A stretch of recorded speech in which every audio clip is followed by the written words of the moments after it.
प्रिय विद्यार्थियों, मैं doctor Sangeeta Nagarwal government college Bandikui से।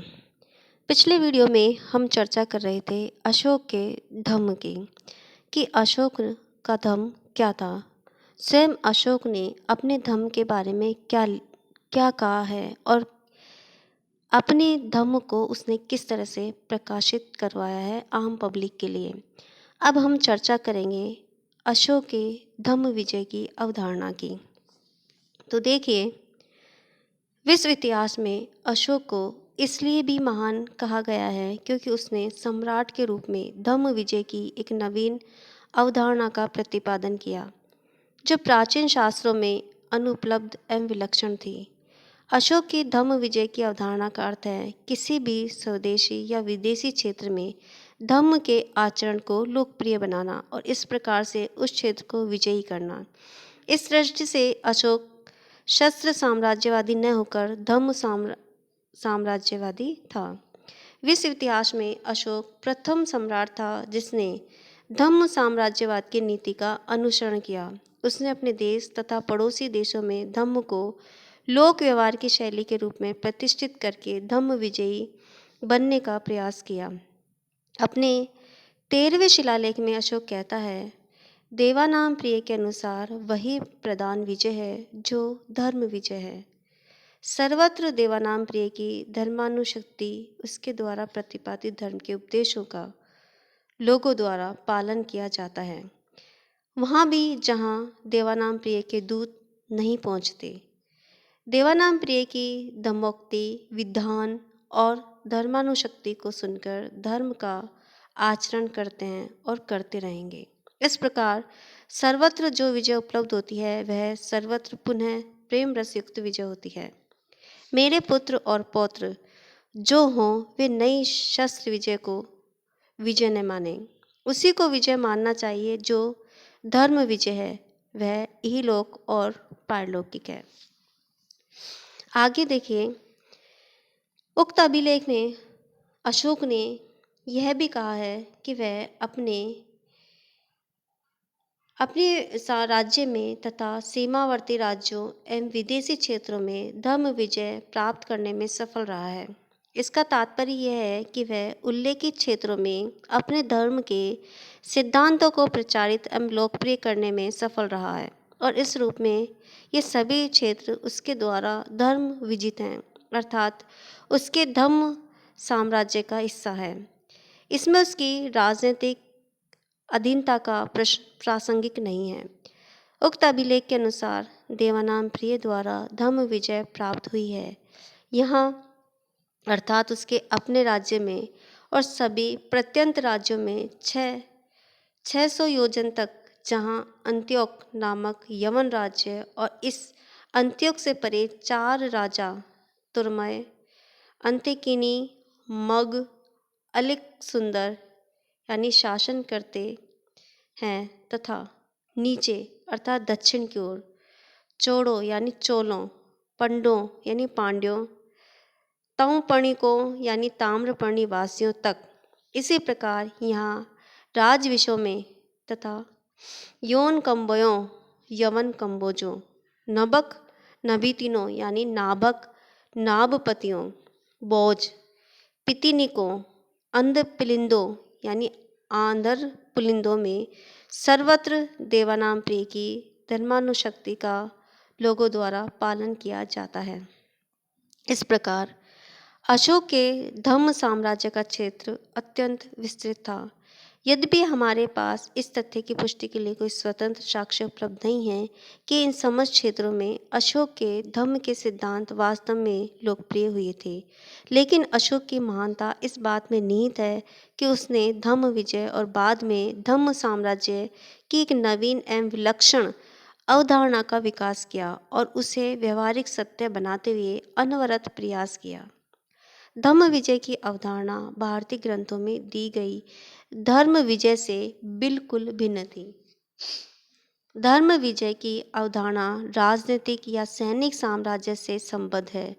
डॉक्टर रोमिला थापर ने अशोक की धम्म विजय की नीति को असफल बताया है। उसका कहना है कि सामाजिक तनाव ज्यों के त्यों बने रहे और सांप्रदायिक संघर्ष भी बराबर चलते रहे, किंतु अन्य विद्वान डॉक्टर रोमिला थापर के विचारों से सहमत नहीं हैं। अब हम देखते हैं धम्म एक सामाजिक उत्तरदायित्व के रूप में।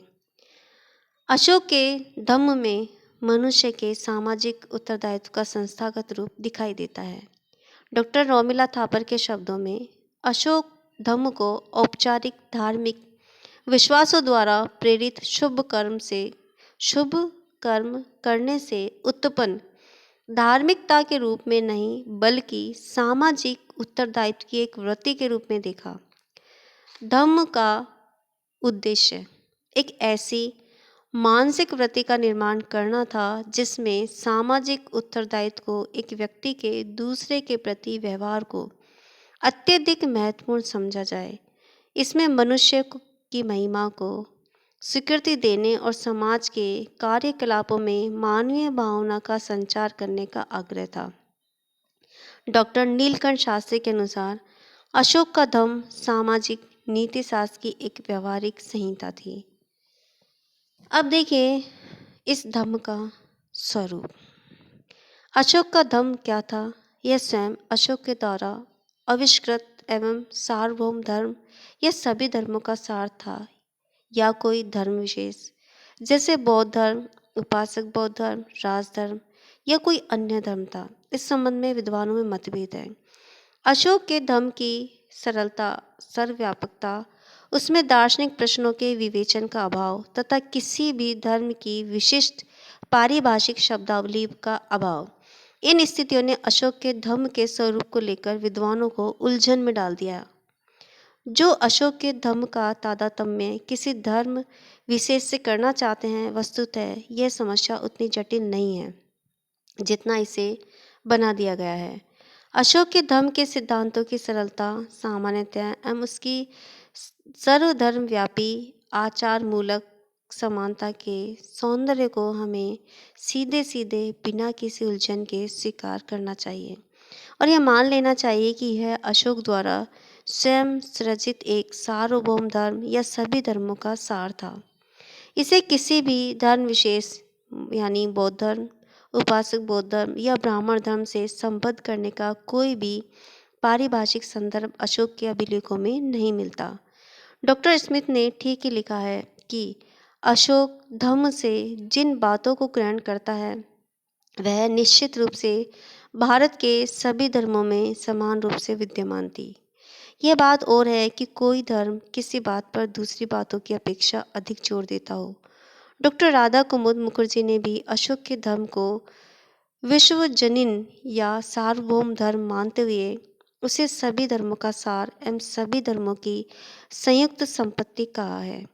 Doctor R S. त्रिपाठी के शब्दों में अशोक की उदारता इतनी सार्वभौमिक थी कि उसने कभी अपने व्यक्तिगत धार्मिक विचार प्रजा पर लादने का प्रयत्न नहीं किया।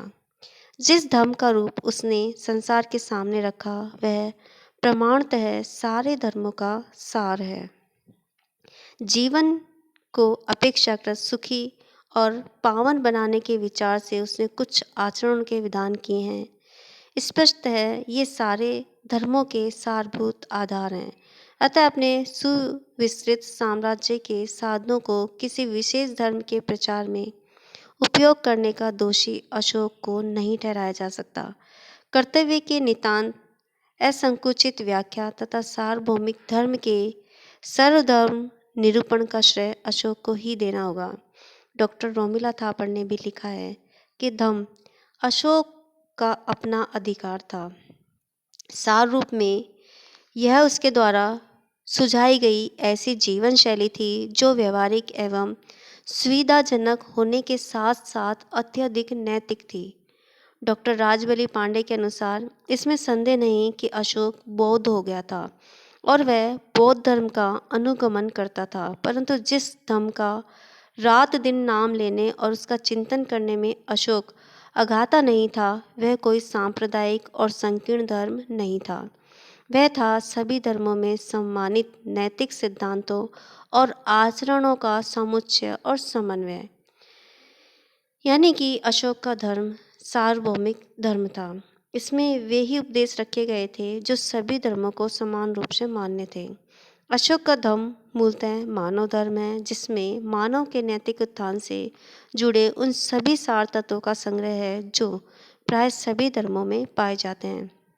डॉक्टर राधा कुमुद मुखर्जी के अनुसार अशोक ने एक विश्व धर्म का प्रारूप प्रस्तुत किया और इतिहास में संभवतः वह पहला ऐसा व्यक्ति था।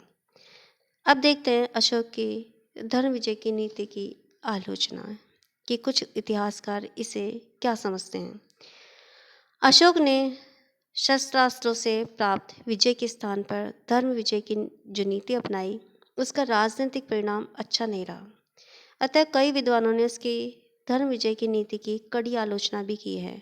Doctor D.R. भंडारकर ने लिखा है कि दिग्विजय के स्थान पर धर्म विजय प्राप्त करने का परिणाम आध्यात्मिक दृष्टिकोण से भले ही उज्जवल रहा हो, परंतु राजनीतिक दृष्टि से विनाशकारी हुआ। वस्तुतः यह नीति एक केंद्रीय राष्ट्रीय राज्य आकांक्षा के लिए घातक सिद्ध हुई। डॉक्टर जायसवाल ने भी लिखा है कि जिस मनुष्य को भिक्षु होना चाहिए था वह राजा बन बैठा। अतः स्वाभाविक था कि संपूर्ण जम्बू द्वीप को एक छत्र राज्य के अधीनस्थ करने का आदर्श शताब्दियों या सहस्राब्दियों के लिए टल गया। डॉक्टर रॉय चौधरी का मत है कि इस नीति परिवर्तन या राजनीतिक प्रभाव अशोक की मृत्यु के बाद ही सामने आने लगा। मगध साम्राज्य का विकास बंद हो गया और धीरे धीरे वह पतोन्मुख होने लगा। परंतु बहुत से विद्वानों की मान्यता है कि मौर्य साम्राज्य के पतन के लिए अशोक तथा उसकी धर्म विजय की नीति को जिम्मेदार नहीं मानना चाहिए। डॉक्टर बरुआ के अनुसार इसके लिए उसके निर्बल उत्तराधिकारी को ही जिम्मेदार ठहराना उचित होगा। डॉक्टर अवध बिहारी लाल श्रीवास्तव के अनुसार अशोक की धर्म विजय भारत के सांस्कृतिक इतिहास में एक महत्वपूर्ण देन है जिसे हम भुला नहीं सकते। तो ये था अशोक का धर्म और अशोक की धम्म विजय। अगली वीडियो में हम चर्चा करेंगे अशोक के शासन प्रबंध की और अशोक के अभिलेखों की। तब तक के लिए नमस्कार, धन्यवाद।